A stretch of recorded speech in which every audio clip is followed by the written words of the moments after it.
On connaissait le fast-food, en bon français, la nourriture rapide et standardisée qui n'a pas toujours bonne presse.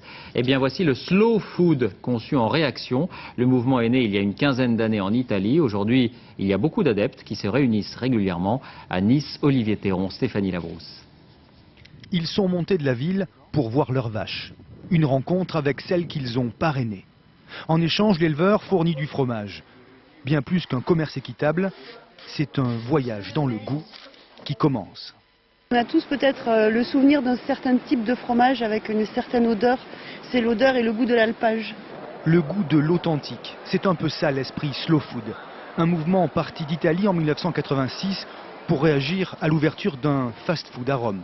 Organisé en association dans chaque région et présent dans le monde entier, Slow Food et ses 83 000 bénévoles parcourent les campagnes et les marchés pour sauver des saveurs et manger bien.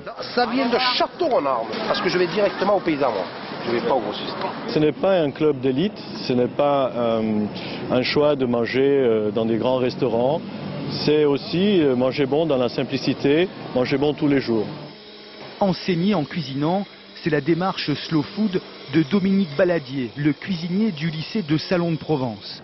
Marché, poissonnier et mixeur géant, c'est la soupe de poisson maison pour 850 élèves. Pour ce chef en casquette, apprendre à aimer les saveurs, c'est une façon de se sauver de la malbouffe tout en sauvant les autres. Si le paysan bosse vachement bien, le marchand de légumes va vendre des légumes extraordinaires.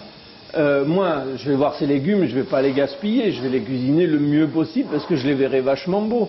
Et comme je vais les cuisiner le mieux possible, les élèves vont les manger le mieux possible.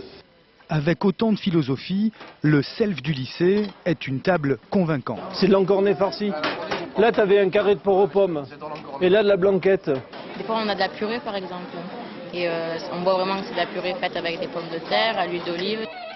Du bien manger au lycée à la conservation de tous les vins d'Italie dans une cave géante, la croisade de Slow Food prend des allures boulimiques. Le mouvement veut maintenant congeler 3 millions de graines pour préserver la biodiversité.